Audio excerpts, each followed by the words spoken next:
ते विशाल सांगतोय आता मला मैदानाच्या आतमध्ये जाऊ दे. धावा करायच्या होत्या खऱ्या अर्थानं.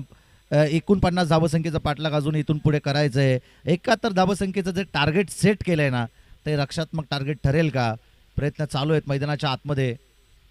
गणेशकडून पुन्हा एकदा चांगला चेंडूच्या पैकी अगदी वाईट यॉर्कर टाकण्याचा प्रयत्न केला होता.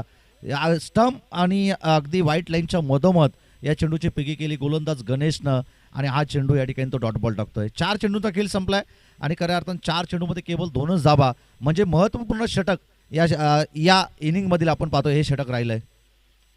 डिफेन्सिव्ह स्ट्रोक एक धाव कंप्लीट धोक्याची होती परंतु कंप्लीट झाली आणि या सिंगलच्या मदतीनं धावफलक जाऊन पोहोचेल ते एकूणच 24 या धावसंख्येवरती.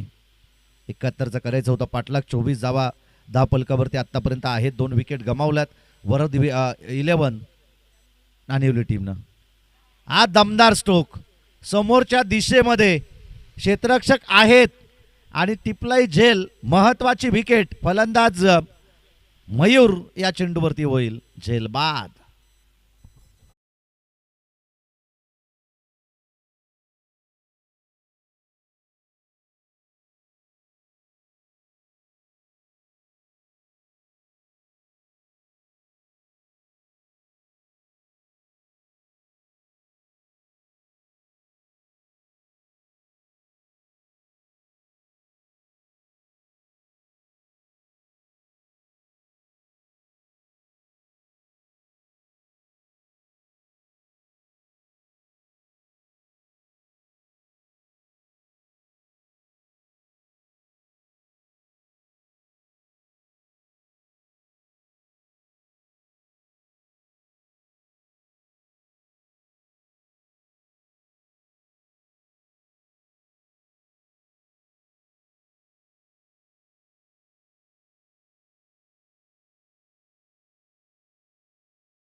Thank you DJ. सीमारक्षक खऱ्या अर्थानं सीमारेषा पार केली आणि सीमारक्षक होते ते खऱ्या अर्थानं बनले प्रेक्षक आणि हा दर्जेदार षटकार येतोय फलंदाज विशालच्या बॅटमधून. विशालची ही विशाल बॅटिंग मैदानाच्या आतमध्ये 3 बॉलमध्ये 7 या धावसंख्येवरती तो खेळतोय. यावेळेस चांगला चेंडू गुडलेंदवरती पडला आणि तदनंतर आपण पाहतोय यष्टीरक्षकाचा वेध घेणारा चेंडू. 3ऱ्या पंचांची मागणी मैदानाच्या आतमध्ये करण्यात आली आहे. चला ऑनलाईन आपण या ठिकाणी चेक करणार आहोत. पंच चाचपणी आत्ताच होईल का पहिल्या बॉल पासूनच का यानंतर? Okay thank you. चेक केलं जाईल. प्रकाशजी पवार सर या ठिकाणी आमच्या समेत या ठिकाणी जॉईन झालेत. या स्पर्धेचे आपण पाहतो आदिवासी रायगड प्रीमियर लीगचे खऱ्या अर्थानं उपाध्यक्ष आहेत. परंतु हा चेंडू चांगला फटका दर्जेदार स्ट्रोक बॉल जाईल सीमारेषा पलीकडे. विशालच्या बॅटमधून येतोय हा दर्जेदार क्लासिक आणि या चौकाराच्या मदतीनं धावफलक जाऊन पोहोचल ते 34 या धावसंख्येवरती.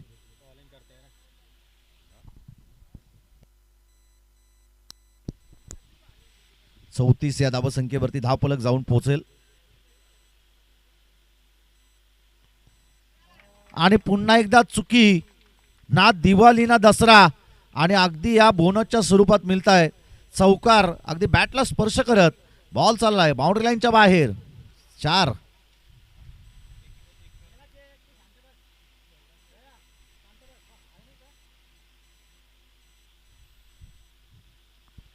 चला या ठिकाणी तिसरे पंच देखील आहेत, चेक करतायत. जर असं आढळलं ना की शोल्डरमधून चेंडू पॅच करतोय तर त्याच क्षणाला प्रकाशजी पवार सर इथून नो चेंडू घोषित करतील. धापलक जाऊन पोहोचेल ते 38 या धावसंख्येवरती. आणि पुन्हा एकदा डोपे टेकले आणि तदनंतर प्ले केलं चेंडूला. बॉल चाललाय सीमारेषा पार, षटकार. आणि या षटकाराच्या मदतीनं धावफलक जाऊन पोहोचेल ते 44 या धावसंख्येवरती. विजयासाठी अजूनही गरज आहे. शेवटचे आता निर्णायकारक चेंडू शिल्लक असतील ते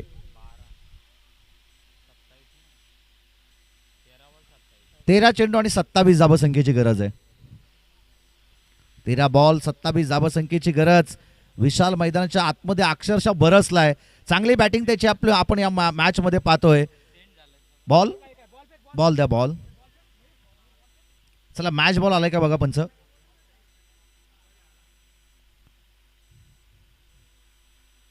या ठिकाणी आपण पाहतोय 13 चेंडू आता शेवटचे निर्णायकारक शिल्लक आहेत. 27 धावसंख्येची गरज. 44 धाव पलकावरती.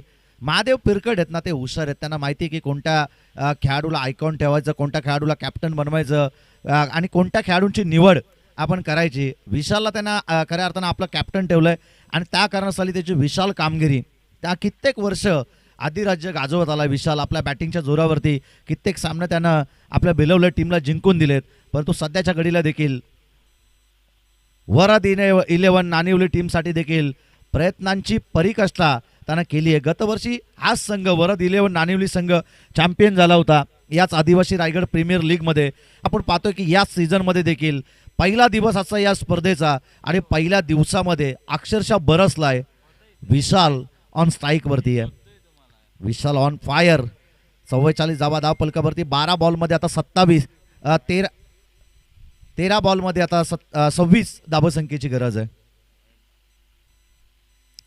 13 बॉल 26चं समीकरण आता येऊन टेपलंय. पर षटकामध्ये आपण सांगितलं होतं की 12 धावा जमवणं पुरेसं असेल.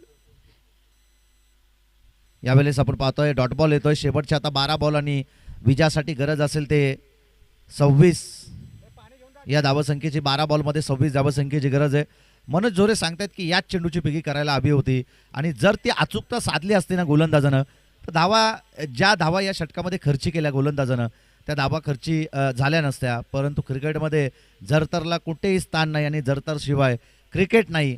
12 बॉलमध्ये आता 26 करायचे आहेत. ऑन स्ट्राईकवरती असेल फलंदाज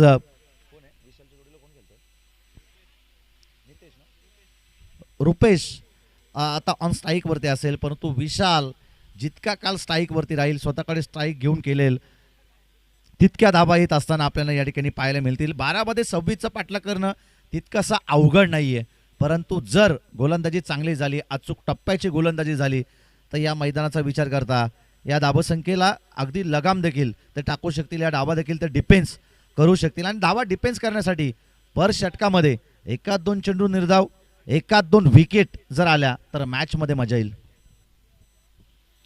परंतु जर त्याच विकेट प्राप्त न करता आक्रमण झालं, फलंदाज रुपेश आणि त्याच्यासोबतीला खेळणारा विशाल या दोन्ही फलंदाजाच्या माध्यमातून तर या धावसंख्येचं पाठलाग करणं अगदी सोपं असेल. 12 मध्ये केवळ 4 षटकार मारायचे आहेत आणि तदनंतर एक दुहेरी धाव.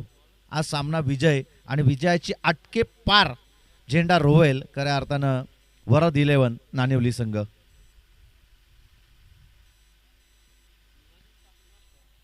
दर्श 11 सुधागड टीमने टॉस जिंकलाय. निर्णय क्षेत्ररक्षण करण्याचा निर्णय त्यांनी या ठिकाणी घेतलाय. बॉलिंग ट्रॅकवरती आलाय गोलंदाज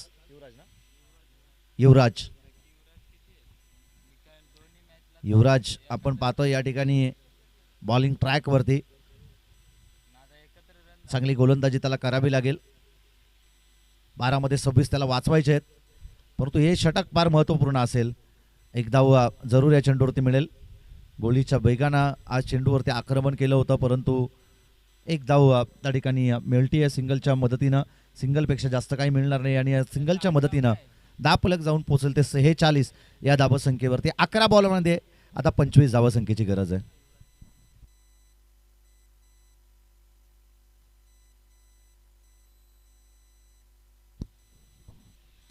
11 बॉलमध्ये विजयासाठी अजूनही 25 धावसंख्येची गरज आहे. या एंडनं आम्ही कित्येकदा या मैदानावरती समालोचन केलं. आत्तापर्यंत जेवढ्या मॅच झाल्या ना तेवढ्या मॅचमध्ये आम्हीच समालोचन केलं. या एंडनं आपण पाहिलं 25 धाबा झाल्यात, 30 धावसंख्येचा पाठलाग झाला आहे. त्या अगोदर आपण पाहिलं 20 धावसंख्येचा पाठलाग झाला आहे. 3 मध्ये 18 धावसंख्येचा पाठलाग झाला आहे. आता 11 मध्ये 25ची गरज असताना फलंदाज विशालने षटकार ठोकला आहे. 10 मध्ये आता 19 धावसंख्येची गरज आहे.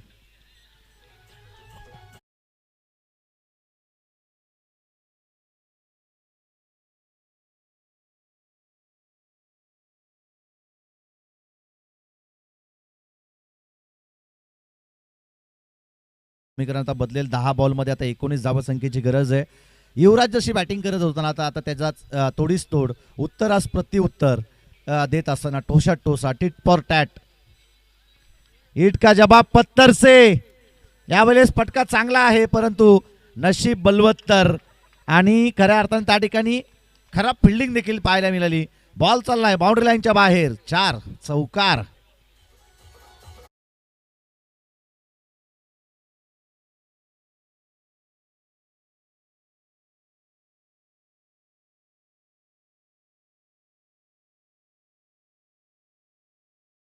मध्ये पराभूत केलं होतं खऱ्या अर्थानं यश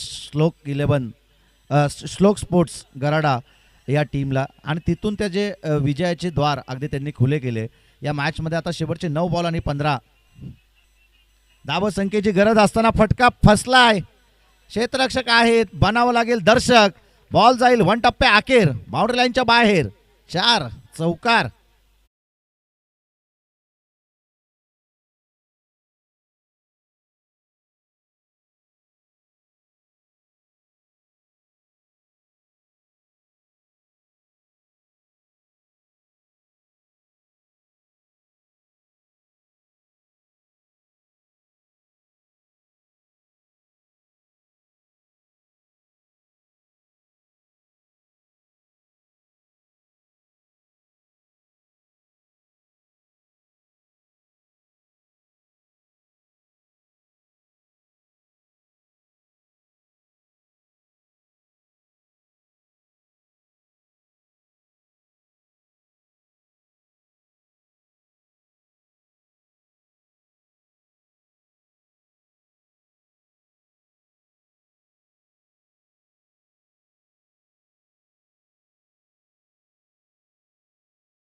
संख्येची गरज आहे.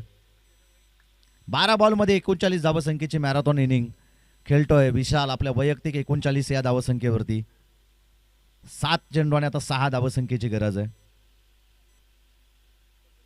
बॉल तयार आणि हा विजयी षटकार स्वतःला सिद्ध करत खऱ्या अर्थाने ठोकलेला षटकार. वैयक्तिक 13 बॉलमध्ये 45 धावसंख्येची मॅरेथॉन इनिंग. वेल प्लेड विशाल. गुड बॅटिंग, गुड परफॉर्मन्स आणि संघाला विजय देखील. कॅप्टन कुल MS धोनी स्टाईलनं या मॅचला फिनिश केलं ते विशालनं आणि या सामन्याचा मॅन ऑफ द मॅच देखील जाईल विशालला. बॅटिंग करत असताना 13 मध्ये 45 धाबा त्यांनी जमवल्या आणि 1 षटकामध्ये धाबा खर्ची केल्या विशालनं. एकूणच 5 आणि 1 महत्त्वपूर्ण विकेट देखील प्राप्त केली. तो विशाल ठरतो या सामन्याचा मॅन ऑफ द मॅच. आम्ही या अगोदरच उल्लेख केला की महादेव पिरकट हुशार आहेत. त्यांना माहिती की कोणते खेळाडू संघामध्ये घ्यायचे, कोणाला कॅप्टन करायचं. ते हुशार यासाठी आहेत कारण की त्यांनी लगातार ग्रामपंचायतीवरती 3 वेळा हॅट्रिक मारली आणि 3 वेळा सदस्य होणं तितकंसं सोपं नाही आहे आणि त्या कारणासाठी त्यांनी संघाची बांधणी देखील त्याच दिमागाने केली. विशालला त्यांनी कॅप्टन ठेवला आणि तदनंतर आपण पाहतोय तो विशालच एकतर्फी झुंज देत असताना या मॅचमध्ये 13 बॉलमध्ये 45 धावसंख्येची स्फोटक आणि मॅरेथॉन आणि विध्वंसक खेळी त्याची मैदानाच्या आतमध्ये पाहिली. अगदी गोलंदाजांना अस्वस्थ करणार